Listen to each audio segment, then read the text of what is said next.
All right. So it is 12:03, so we will go ahead and get started. Thank you again, everyone, for joining us for today's workshop. My name is Erin Ahart. I am one of two career coaches serving all graduate students in the Columbian College of Arts and Sciences. And I'm joined here today by my wonderful colleague, Dr. Johnette Ruffner-Ceaser. So welcome to The Human Advantage, What You Bring to the Table That AI Can't and Never Will.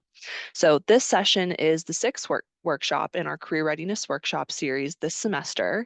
And this semester, we've been hosting a series of new workshops that are a part of our AI and the Future of Work series. So last week, we discussed how you can use AI to stand out amongst your competition and use it to increase both your efficiency and your effectiveness at work. But learning how to use AI in a very AI and technology-driven world is really just one piece of the puzzle when sharing your value with employers. And we would argue that understanding your human advantage is just as important, which is exactly what we'll be talking about today. So again, my name is Erin Ahart.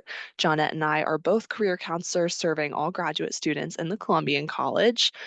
Prior to GW, I have an employer relations background, but I'm also a Gallup certified Clifton Strengths coach. Clifton Strengths is one of my favorite topics to talk about as it relates to career services, and we will talk about that a lot today when sharing how you can leverage your human advantage. And now I'll turn it over to Dr. Ruffner-Ceaser to introduce herself. Good afternoon, everyone. Glad to see so many of you here today.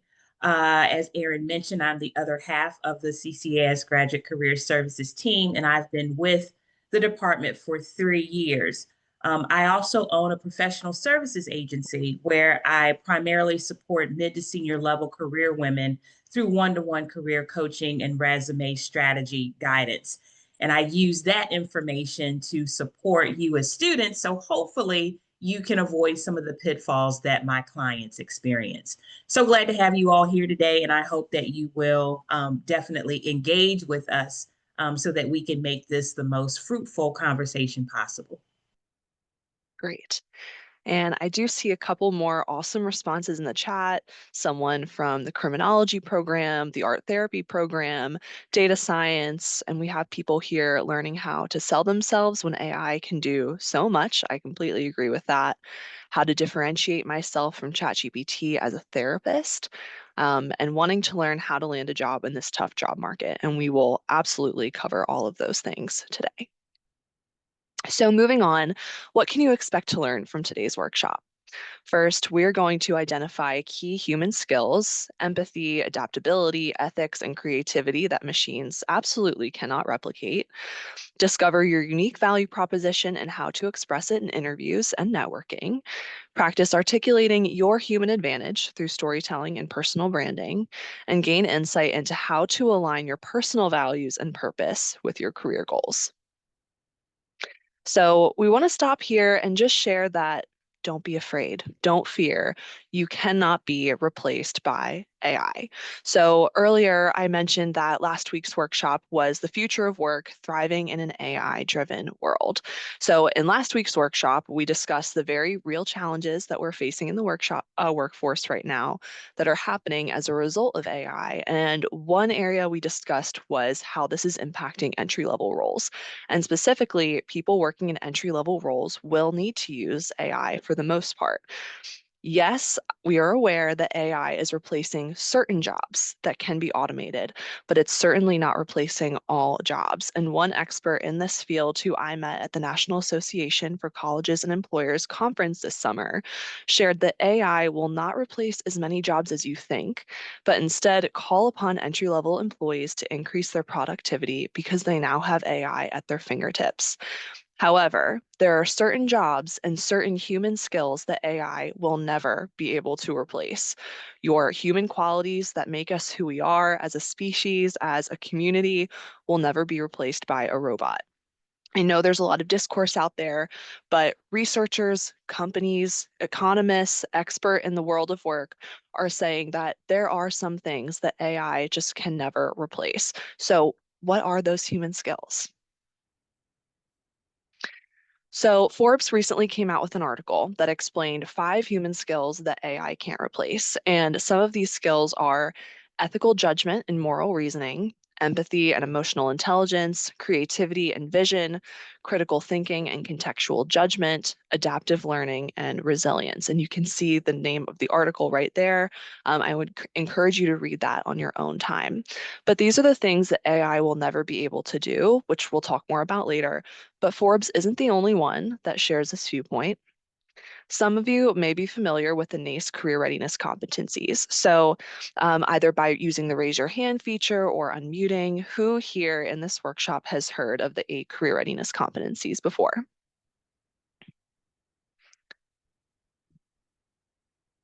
Okay, one person. So that's great. We're going to cover them and talk about them just a little bit more. So again, NACE is the National Association of Colleges and Employers, and NACE has identified 8 career readiness competencies that recent college graduates need to thrive in the workplace. So the first is career and self-development, proactively managing one's own career. Communication, professionally and effectively conveying and receiving information. Critical thinking, using logical analysis to understand a situation and make decisions. Equity and inclusion, demonstrating the awareness, attitude, and skills to equitably engage with diverse cultures and challenge systemic inequities. Leadership, inspiring, motivating, and building trust with others to achieve shared goals. Professionalism, presenting oneself with integrity and a strong work ethic. Teamwork, collaborating with others to achieve common goals while appreciating diverse viewpoints. And technology, effectively using technology again to improve efficiency and productivity and achieve strategic goals, increase your effectiveness. So, what I think is really important to be aware of with these competencies is that, sure, AI can certainly assist you with becoming competent in these 8 competencies. For example, helping you edit your communication to make sure it's grammatically correct. But it's your responsibility to show up and exhibit these competencies at work on your own. And what I think is really cool is that there's only one technology related competency on this list, and it's the last one. You'll need to learn how to either A, use AI, or B, be knowledgeable about it, but the majority of these competencies are all human related. So we've talked about the human skills that we all possess and that should work to improve in the workplace, but now we want to talk about you and what makes you special. So sometimes these overarching competencies like ethical and moral reasoning, they can seem a little difficult to define and can be unclear what employers really mean by that. Obviously, having a moral compass at work is important to stay employed, but it's a little open-ended, and there's actually a good reason for that. The way that you exhibit these competencies and show up at work is completely up to you because everyone has a different way of doing that. So we want you to think today, what's unique about you? And what could you specifically leverage about yourself when talking to employers and sharing how you possess these human skills and competencies? What is your unique human advantage? That's what we're going to talk about next. So, we're going to talk about Clifton Strengths a lot today because it gives us a language to explain and share these qualities about ourselves with employers and talk about them at work throughout the hiring process and in other professional settings. So, let's get right into it. So, the Clifton Strengths Assessment measures your unique talents, your natural patterns of thinking, feeling, and behaving, and categorizes them into 34 talent themes. That's what they call these 34 strengths. So Don Clifton is considered the father of strength psychology, and he partnered with Gallup to survey people across the world. They discovered that 34 talents or strengths consistently emerged in humans, and 30 million people have now taken the assessment in more than 240 countries across the world. The Clifton Strengths Assessment tells you your top 5 strengths, but remember, you still want to invest in them. So while these talents of yours, the ones that emerge as your top 5, if you choose to take the assessment, these are your natural talents, but you still want to invest in them to hone them and turn them from talents into strengths that you possess. So I would argue that the most important part of understanding your human advantage is your ability to articulate it and communicate it to employers, which is why that I love that Clifton Strengths provides a language to talk about your strengths and what they are. So I just want to share a little bit more background information before we really dive into what the strengths are and the four domains. But remember that each of us actually possess all 34 Clifton strengths. These are strengths that emerge in humans across the world as Gallup, Don Clifton worked with Gallup to do these surveys. And these are human talents that AI will never have. Our human strengths, these 34 strengths, fall into four different domains: executing, influencing, relationship building, and strategic thinking. And in a second, we're going to talk more about it, but you do not need to pay to take the assessment. It's about $25 to get your top five. But you can look at these following strengths and categories, knowing that you do have all 34. If you take the assessment, you'll learn what these top five are. But if you choose not to take it, and as we talk about it today, just think about which of these strengths, which top five resonate with you the most, and which pop out and really sound like you. Okay. So here are the Clifton Strengths domains. I mentioned executing, influencing, relationship building, and strategic thinking. So let's start with executing. People with dominant executing themes know how to make things happen. These are the doers. They make things happen. So some strengths that fall under this executing domain are achiever. These are the people who love to check things off a list, again, get things done. Arranger, belief. Belief is all about religion and being really in tune with your moral compass. Then there's consistency, deliberative, discipline, focus, responsibility, and restorative. People with restorative strengths really like to fix things and solve problems. Then we have influencing. People with dominant influencing themes know how to take charge, speak up, and make sure the team is heard. So, activator, this is actually one of my top five. Activator is all about getting things started and getting things moving. There's command, communication is self-explanatory, competition is actually a strength. Then we have maximizer, people who want to do the most with the least, self-assurance, significance, and woo.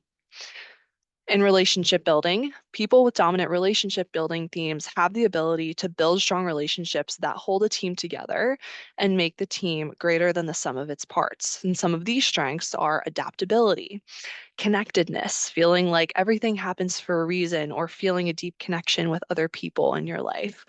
Developer, empathy, harmony, people who are harmonious, like to make sure there's no conflict, to make sure everyone is working together smoothly.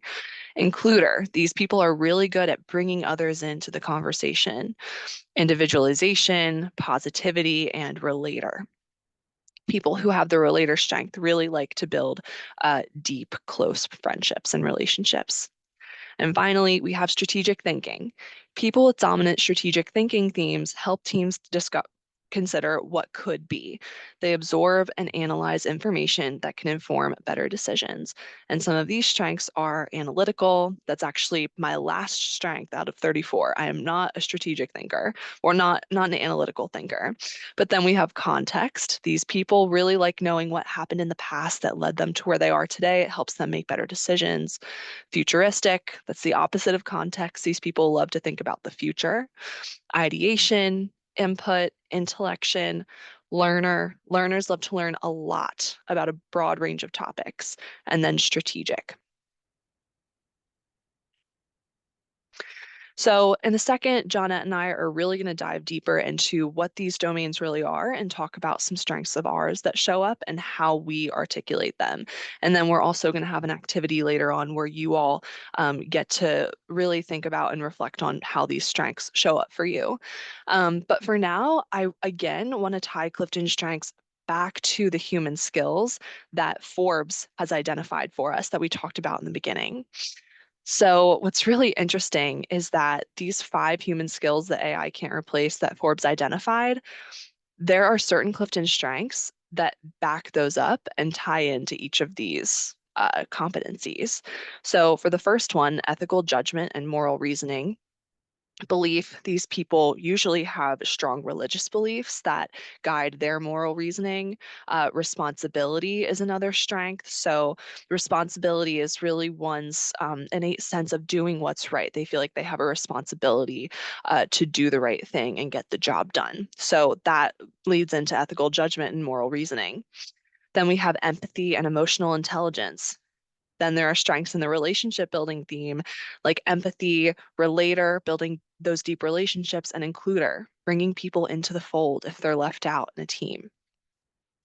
Then we have creativity and vision and activator in the influencing domain.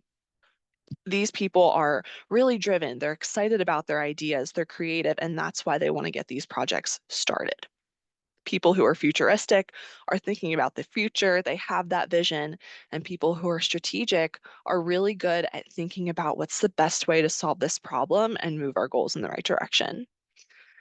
Fourth, we have critical thinking and contextual judgment, analytical, context, and intellection, all in the strategic thinking category, fit really well with that human skill.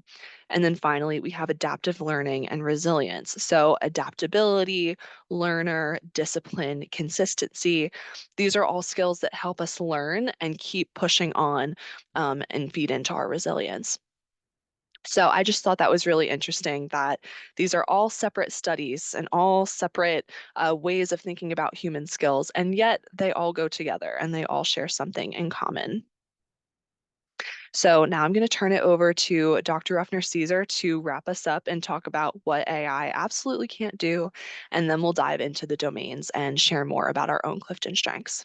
Great, thank you. So to continue the theme of what AI can't do, I want to address again that part of the human advantage and confirmed by the NACE competencies is being able to exhibit communication, leadership, professionalism, and teamwork are extremely important to employers. So let's use those things to really frame what AI can't do.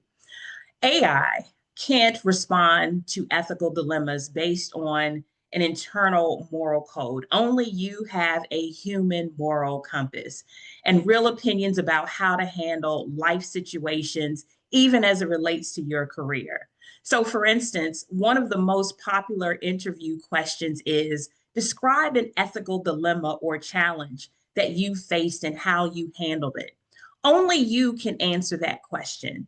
AI can help you to polish a response, but only you can feed that response to AI. And it has to come from your own thoughts, your own feelings, your own experiences.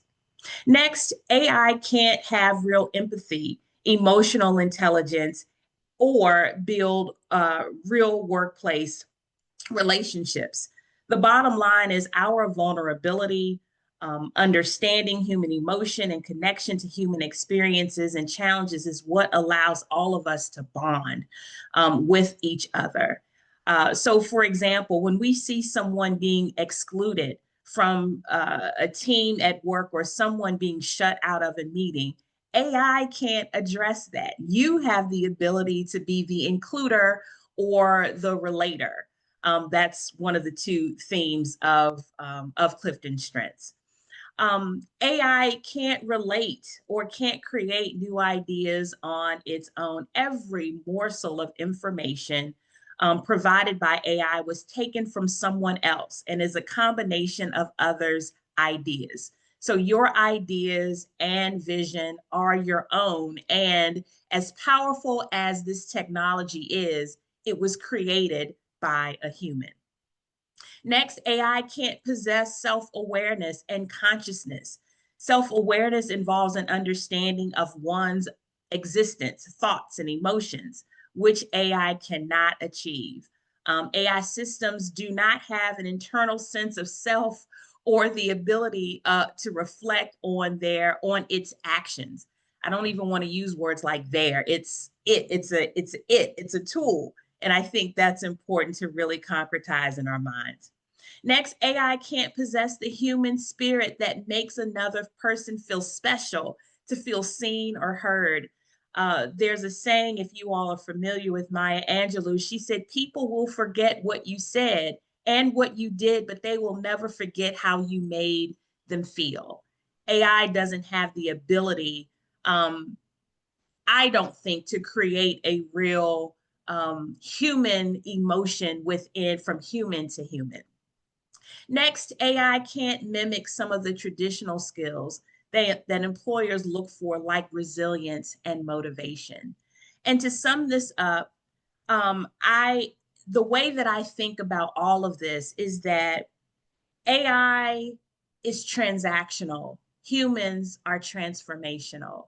AI can perform tasks, but it cannot transform human emotion, human behavior, um, and build real connections. When I think about this example comes to mind, maybe an abandoned baby in a hospital, and volunteers come in to hold that child. Holding that child and that skin to skin connection gives that baby hope, gives that baby a sense of love to be able to live and persist and continue and to grow. And so AI absolutely cannot mimic that. And I pray that it never will. So allow me to give you a few examples, which will include my own strengths. So execution, um, I have a strength that falls under the execution domain. And so people with the executing domain are the ones who make things happen. They're doers. These are the individuals who take ideas, plans, and assignments and turn them into real results in both academic and professional settings. And these strengths are essential for getting work done and ensuring that goals are achieved. And here are a few ways, if you think you fall into this domain, you can apply and grow your executing strengths as you prepare for your career. Set clear goals. Use your strengths to set realistic goals, whether that's completing your thesis, preparing for interviews, or managing multiple deadlines. Clear goals keep you motivated and help you measure progress over time. Organize resources. Balance your coursework with internships and make the most of your time and resources. Being able to organize effectively is a valuable skill that employers notice and appreciate. Create structure, building routines and systems that help you to stay on track. This might mean setting up a study schedule or planning your job search process or maintaining consistent habits that support your success. And finally, encourage accountability. Practice taking ownership of your commitments and encourage the same in your peers and coworkers, whether you're working on a group project or collaborating in a professional setting. Accountability builds trust and demonstrates reliability. And by understanding and using your executing strengths, you can boost your productivity, follow through on your goals, and show future employers that you're someone who can plan things out and deliver. Next is the strategic thinking domain. They are problem solvers. They are natural visionaries. People under this domain are ones who can spot patterns quickly, anticipate challenges, and imagine multiple paths to reach goals. Whether you're planning your next career move, tackling a research project, or managing a team, these strengths help you to think ahead and make informed decisions. Individuals with strategic thinking strengths, they excel at connecting ideas and information and seeing the bigger picture. And they're often the one in the group who asks, what if, helping others to consider different scenarios and stay prepared for whatever comes next. As I'm going through these, feel free, if you think you are an executor or a strategic thinker, put that in the chat. Here are some ways to apply and grow your strategic thinking strengths. Planning is important, but so is adaptability. So stay open to new information and being willing to adjust your approach as situations change.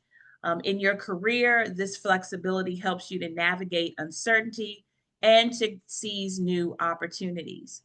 You want to communicate clearly. Don't keep your ideas to yourself. Share your thought process with others. Explain how you arrived at a decision, helping teammates to understand your strategy and build alignment towards shared goals. And encourage input. Invite others into your strategic thinking. Coworkers, classmates, mentors, or colleagues might offer perspectives that refine your ideas and make your plans even stronger. And this collaboration often leads to the most creative and effective situations. So, by understanding and using your strategic thinking strengths, you'll enhance your ability to solve complex problems, plan effectively, and make a meaningful impact in any environment. Okay, so let's drill down even deeper. So here are my strengths. Um, Erin and I both will share our strengths. Mine are belief, connectedness, relator, intellection, and developer. And since we just discussed execution and strategic thinking domains, let's start with my number one strength, which is belief. People who fall under this domain, um, they relate to unchanging core values. And out of these values emerge a defined purpose for that person's life. The belief theme causes you to be family oriented, altruistic, even spiritual, to value responsibility and high ethics, both in yourself and others. And these core values affect your behavior in many ways. They give you your life meaning and satisfaction.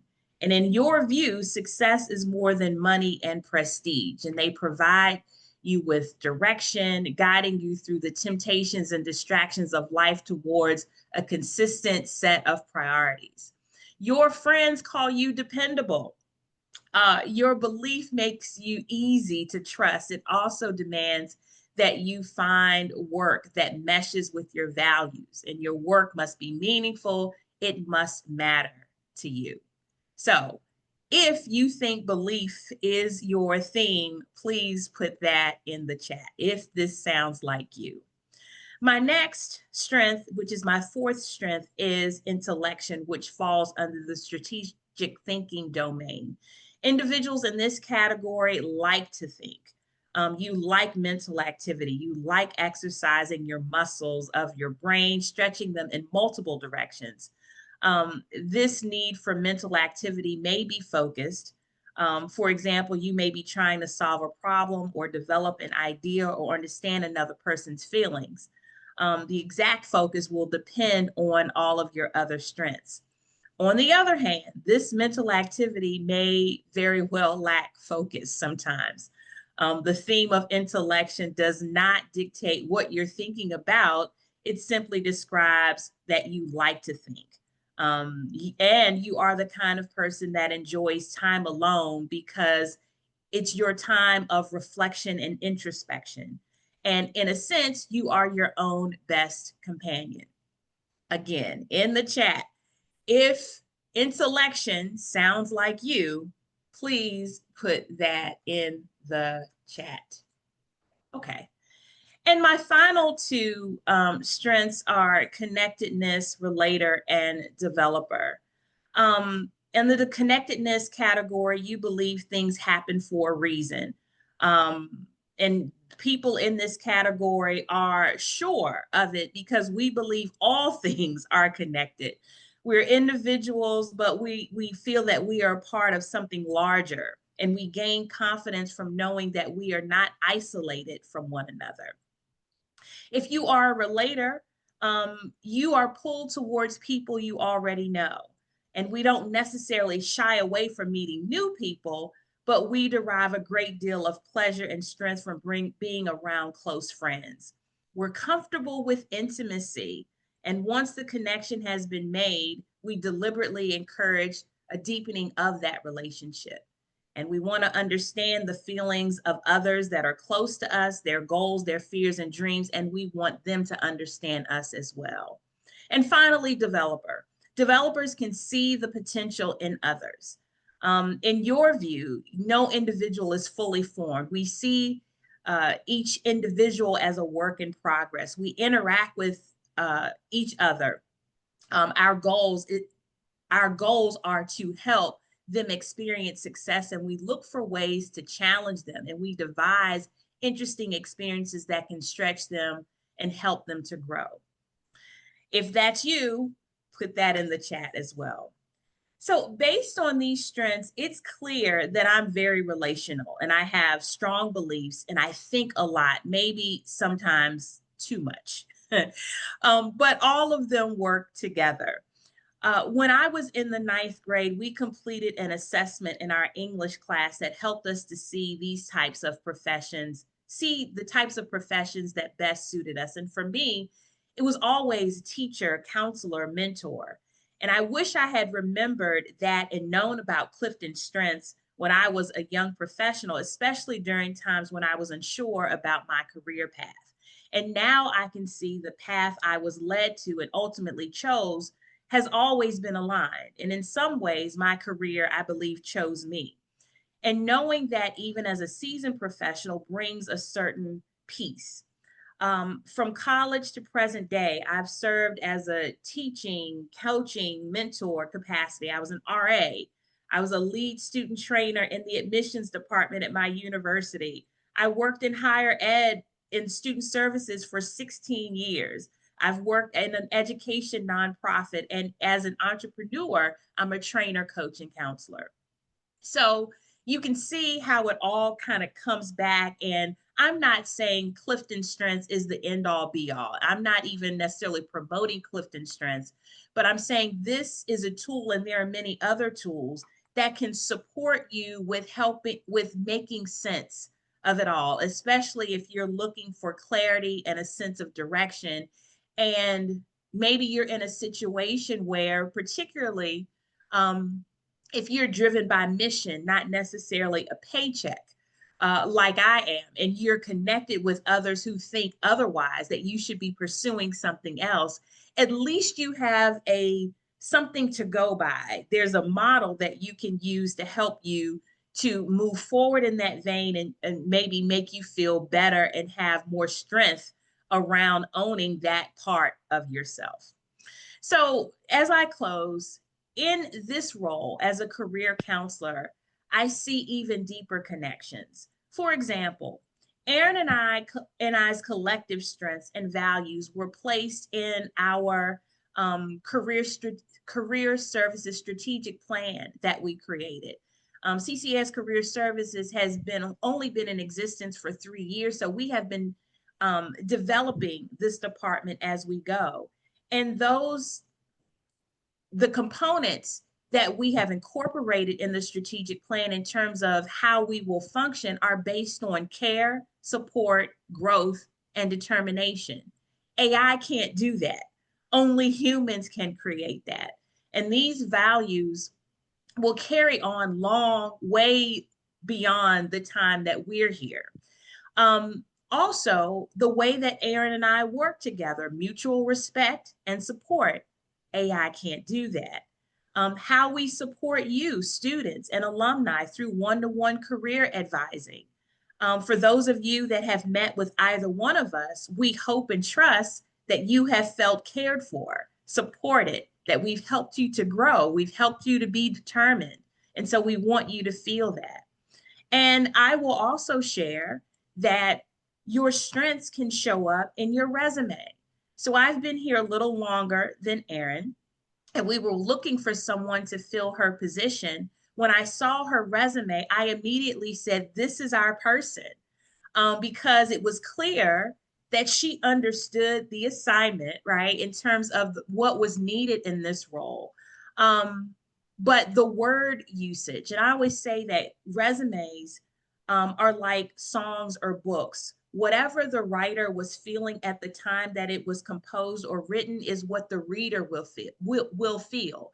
And it was clear that Erin was in touch with her strengths, which allowed how she created her resume to resonate and really promote the strengths that she has and how she works professionally.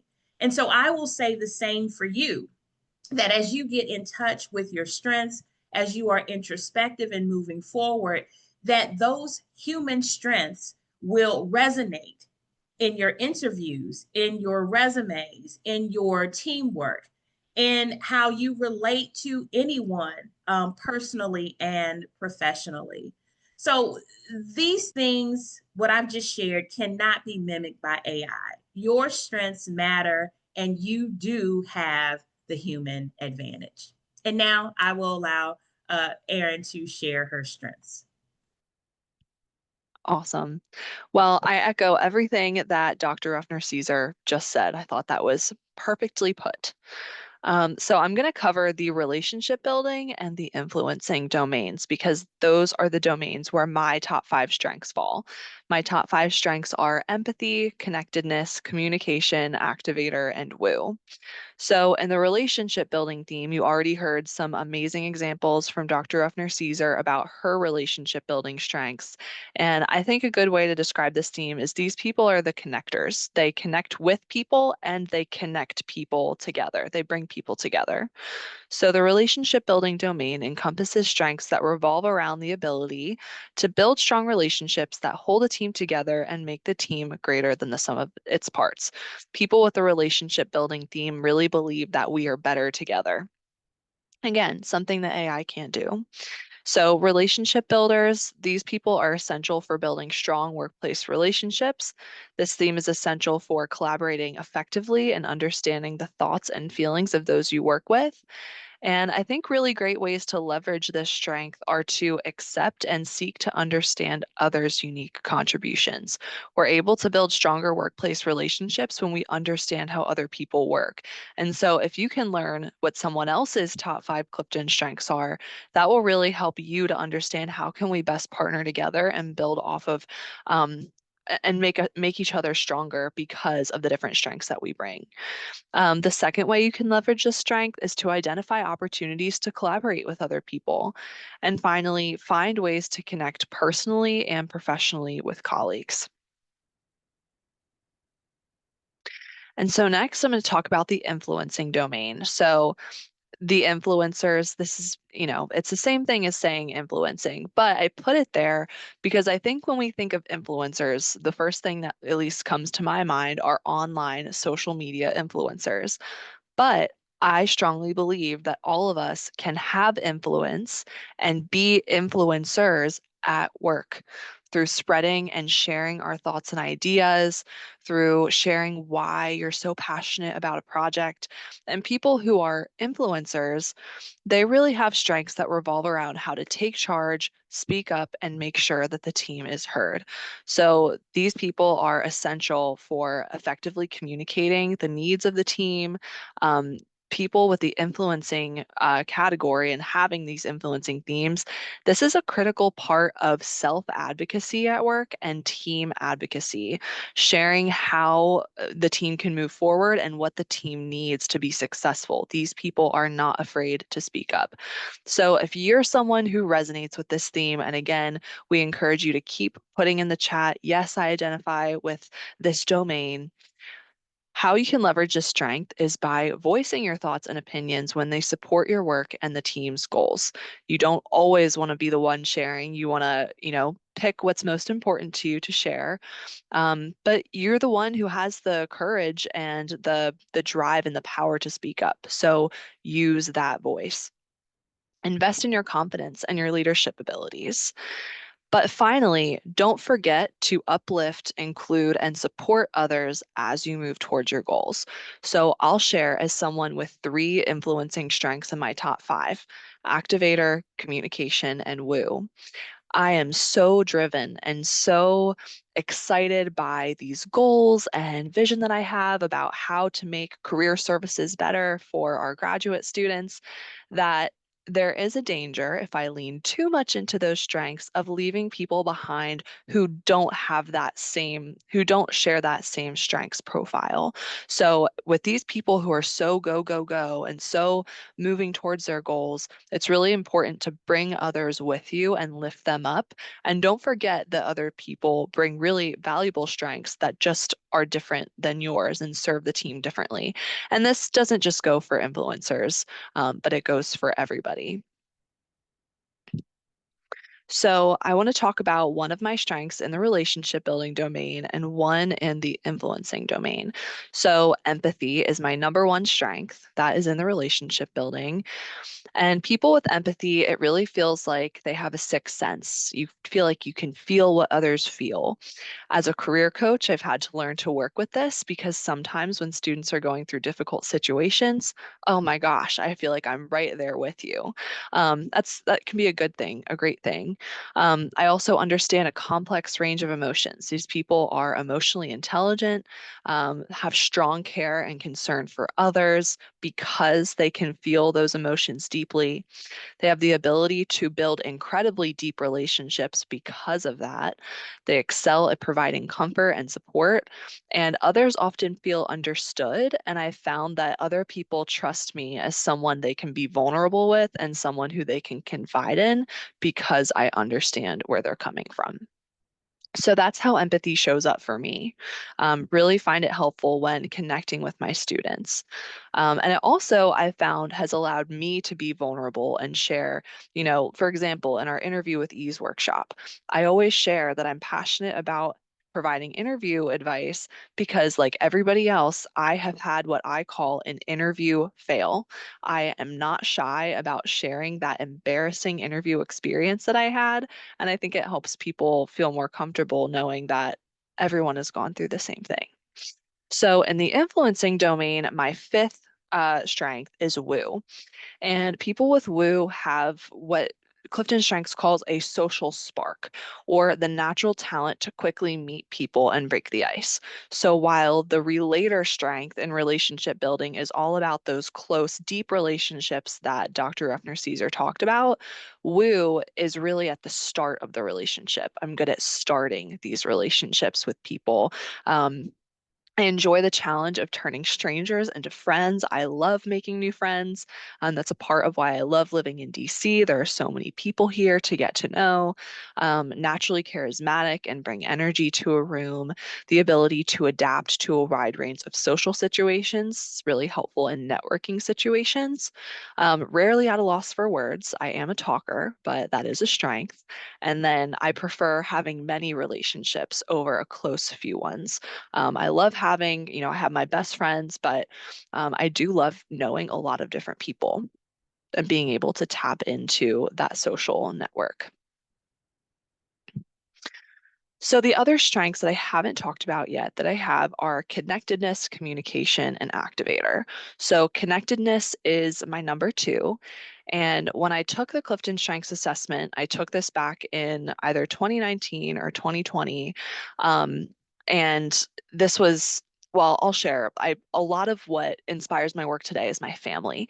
And so I was still living in Pennsylvania at the time that I took this assessment. I was with my family all the time, still close with them today. But the reason why I think I have this strength connectedness is because my parents are entrepreneurs and my family was going through a really tough time in 2008 through 2013. And what happened during that time is my dad patented a product and built a business that now has multiple franchises. And my parents worked together. They built up this business together. And I'm so proud of them. And the connectedness strength is really about believing that everything happens for a reason. So I watched my parents out of this tough time instead of waiting for an opportunity to come along. My dad invented a product. He created an opportunity. And through hard work and grit and really pushing forward, he built it into something amazing. So that's what really drives me in my work and why I share with students. I believe that you can create your own opportunities is because of this strength connectedness that really comes from my family. Communication, this is all about communicating your ideas effectively. You can see that Johnette and I are both exhibiting that strength right now as we present a workshop. Something that I think also helps with my communication specifically is that I love giving people action items and I want to make sure that everything is explained really clearly. I really focus on clarity when I'm working with students and explaining things in multiple ways to make sure that someone gets it if it's a new concept that they haven't heard of before. So part of the communication is making sure that we both walk away with action steps, knowing exactly what the goals were of the meeting, but also How can I explain a concept multiple ways to make sure that someone really understands? And then finally, my fourth strength is activator. So I talked about this one earlier. This one, these people are really about getting the project moving. I will say one of my weaknesses is that I'm extremely impatient. I don't like to wait around. If I have an exciting idea that I think is going to be helpful, whether it's at work or in my personal life, I want to get this moving. I want to get started. I would rather adapt later as we learn what could make the project better. I want to get the ball rolling. And so I mentioned that part of the influencing domain, these people have a lot of energy and they want to take charge and lead. And so activator is really I'm pushing people along in the direction that I want to go. Um, I feel like these strengths have all worked together, and like Johnette have really led me to this moment today. I really feel, and it seems like to me that both of us, career coaching and counseling, are our callings. We thrive in these roles. We love working with students, and our influencing, relationship building, strategic thinking, and executing strengths really serve us well in these positions. So now Dr. Ruffner-Ceaser and I have talked about our strengths. We've explained these domains in lots of detail, and we've, shown you, through our top five, 10 out of the 34 strengths. So we hope that this has been helpful, and we now want to give you all an opportunity to think about what domains or strengths resonate with you and start practicing how to communicate them effectively and articulate them. So in this next activity, we would like for you to take 3 to 5 minutes and choose one strength or domain and write in the chat one example of how you exhibit this strength or domain at work, in the classroom, or even in your personal life if you can't think of a professional example. But this is a career workshop, so we're all going to keep it generally professional. So you can choose a strength if you heard us talk about one that you feel like you really resonate with, or if you see one on this chart that you think is self-explanatory that you understand. Or if you're not sure or you like to take some time to think about things a little bit more, you can pick one of the domains: executing, influencing, relationship building, or strategic thinking. So please take a second and again, write in the chat one example of how you exhibit this strength or domain at work, in the classroom, or in your personal life, and put that in the chat. And at the end of these next few minutes, I would love it if we could have people share out loud and share with the group to practice communicating, because that's what this workshop is communicating and articulating your human advantage, because we hope that you will do this throughout the priring process and an interview to set you apart from other candidates. So start with putting in the chat, then we'll have some people share out to the group, and we'll give you all the next 3 minutes or so.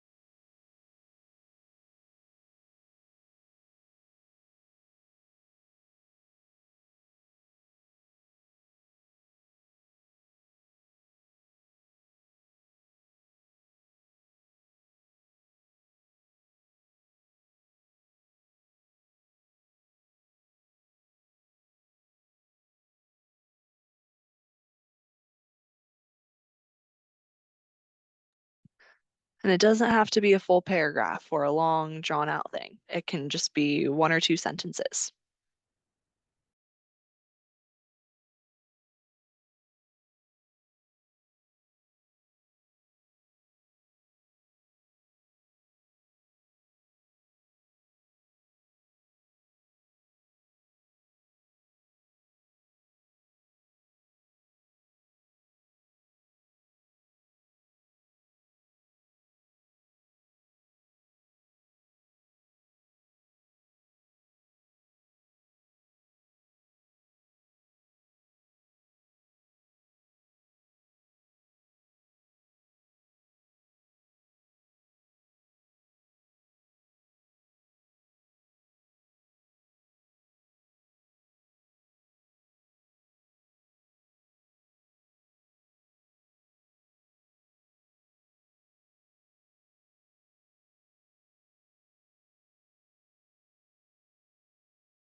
All right, we'll give you all 1 more minute until 12:54. Now would be a great time to write them in the chat.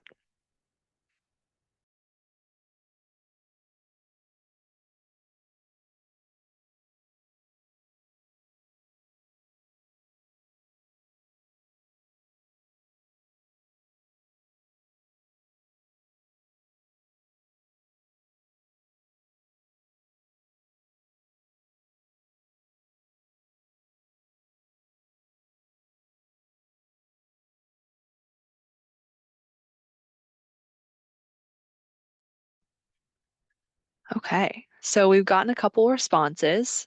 As the rest of you take just 1 more minute to include your responses, I want to read some of these out loud for everyone because they're pretty great.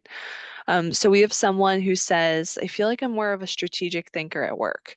I'm usually the one to suggest how we can improve processes when it comes to our school's events. Lovely. Then we have someone who said, relationship building helped drive cross-functional collaboration for a project at my previous internship. Wonderful. Jack says, context is probably where I'm strongest. I even studied history as a way of going even more depth on understanding why things happen the way they do. And that's a great point because actually someone on our student services team has context as their number 1 and is studying history right now. So that makes a lot of sense. Someone says, I'm really good at relationship building. I adapt to people and situations quickly and connect to all different types of people. Even as a young kid, I never had one friend group because I was friends with all of the different groups. Love that. Kadaru says, I'd say I'm a mix of executing and strategic thinking. I like to take action and get things done the right way. I hold belief, but I also think about the future a lot. Diana says, relationship building. I always make sure when no one feels left out or alone. So I'm sensing that includer strength coming through for you, Diana. And Emma says, I'm an executive thinker and relationship builder at work. I try to get my team to come to an agreement on a decision to make things happen. So thank you all so much for sharing these with us. We love reading how your strengths show up, and I would love to invite a couple of you to share in more detail if you would be willing to unmute yourselves and speak.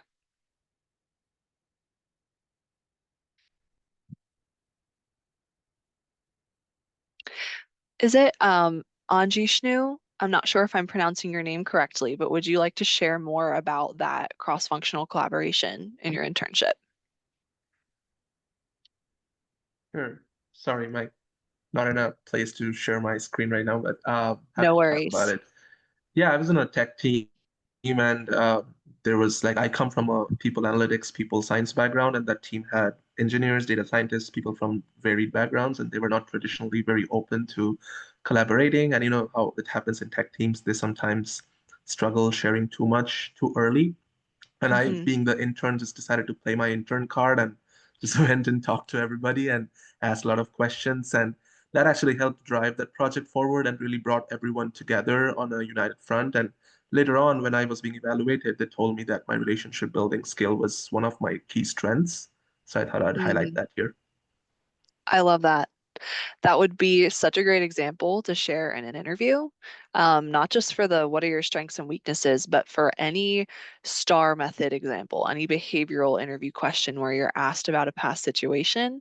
If you just shared a couple more details about what exactly that project was, gold. Perfect answer. So thank you. Yeah.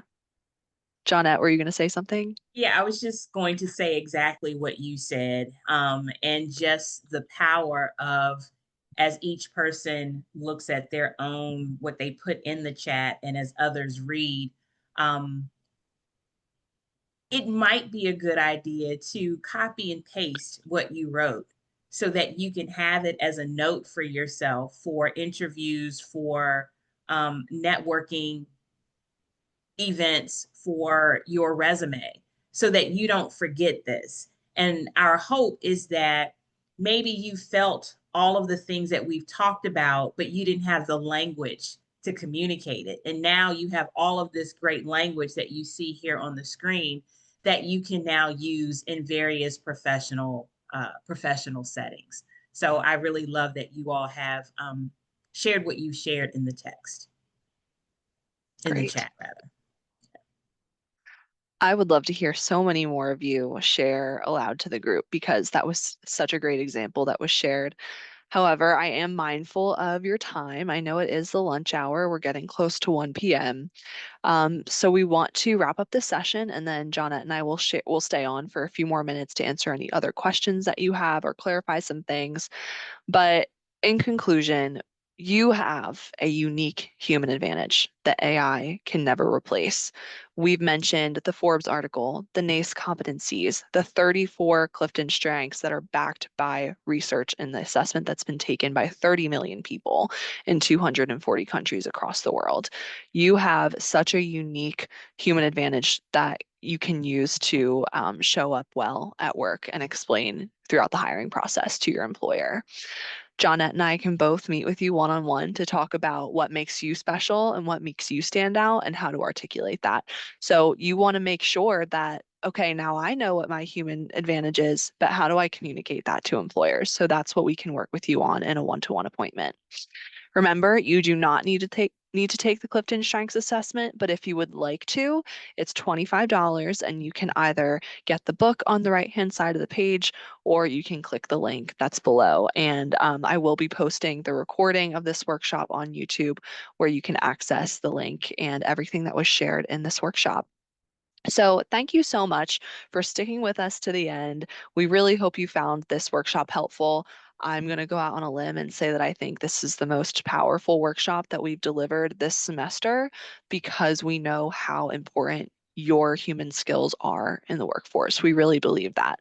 So thank you so much, and we will stay on to answer any questions that you have.